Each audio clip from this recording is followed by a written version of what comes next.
중국인들은 시원한 음료수보다는 따뜻하고 뜨거운 물을 먹고 물보다는 차를 많이 마십니다.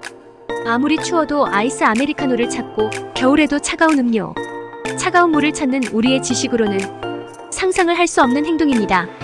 중국 여행을 가면 호텔의 냉장고는 비치되어 있지만 가보신 분은 알고 있을 텐데 냉장고 안에 사발면이 들어있는 것을 본 적이 있을 것입니다.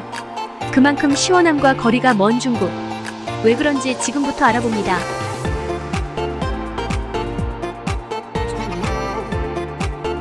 우리가 중국 음식에 대해 가지는 맛이 느끼하다라는 인식과 소화가 잘 되지 않는다라는 생각은 중국 음식의 조리 과정에서 가장 많이 쓰이는 기름 때문인데요.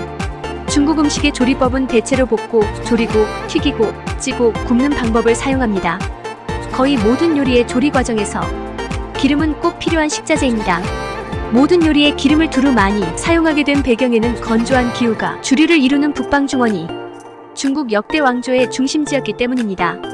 왕조의 형성기와 멸망기에 대륙 전체를 휩쓰는 전쟁으로 말미암아 한 왕조는 대략 100년 정도라는 기간만 태평성대를 이루었을 뿐 나머지는 대부분 불안정한 전쟁 중이라 일반 민중들의 음식 생활은 평탄하지 못했습니다. 신선하지 않은 식품 재료를 조리할 때 기름을 많이 사용하면 불순물을 제거하고 재료의 맛을 살릴 수 있고, 기름을 많이 써서 조리한 음식은 그 보존기간이 다른 것에 비해 길기 때문에 중국 음식은 더 느끼하다고 느낄 수 있게 되었습니다. 그러나 기름이 많이 사용되면서 발생되는 음식의 산성화 경향은 중국인의 건강에 치명적일 수 있었습니다. 이를 중화시키는 역할을 따뜻한 음료인 차가 그 역할을 맡게 되었습니다. 차에는 카페인과 함께 각종 알칼리 성분이 많이 포함되어 있습니다. 차를 마시면 찬물이 체내에서 빠르게 흡수되어 농도가 짙은 알칼리성 대사 물질을 만들어냅니다. 기름지고 달고 짠 중국 음식을 많이 먹으면 체질이 산성화되어 만성피로, 정서불안, 소화불량 등을 일으키는데, 이때 차를 마시면 산성화된 체질을 개선하여 혈액 중의 산성과 알칼리의 균형을 유지시켜줍니다. 그래서 중국인들은 아침부터 저녁까지 뜨거운 물을 담은 보온병을 품에 안고 살며 어디를 가든지 차병을 휴대하게 되었습니다.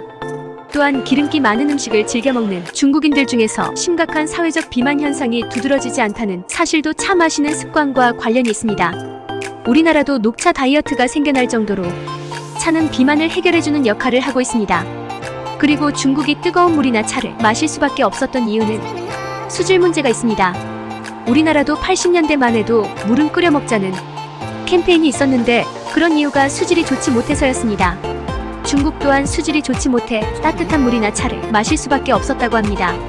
그런데 아이러니하게도 중국 음식과 따뜻한 물이나 차는 궁합이 너무 잘 맞습니다. 중국인에게 차 마시는 습관은 단순히 목을 축이고 체질을 개선하는 데만 머물지 않고 차는 술과 함께 손님을 접대하는 의례 음식으로 인식됩니다. 당나라 이전 중국인들이 손님을 접대하는 데는 술과 음식이 쓰였습니다. 차 마시는 습관이 보편화된 당나라 이후 술을 대신하여 차가 손님을 접대하는 음료로 일대 선풍을 이루었는데, 당시의 문인들은 술 대신에 차를 마시며 정취를 즐기기도 했습니다. 오늘날에도 많은 중국인들은 이름난 좋은 차를 가장 고급스러운 예물로 여기고 있습니다.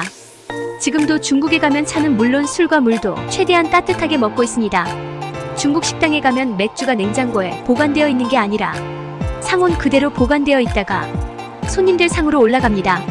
이런 문화들은 예전부터 따뜻한 음료를 찾았던 중국의 문화가 남아있기 때문입니다. 우리의 몸은 냉기보다는 온기를 좋아한다고 합니다. 한국인들은 술이나 음료를 시원하고 차갑게 먹는 것에 익숙해져 따뜻하게 마시기는 힘들겠지만 평소에 물 정도만 미지근하게 먹는다면 건강을 지켜나갈 수 있을 것입니다.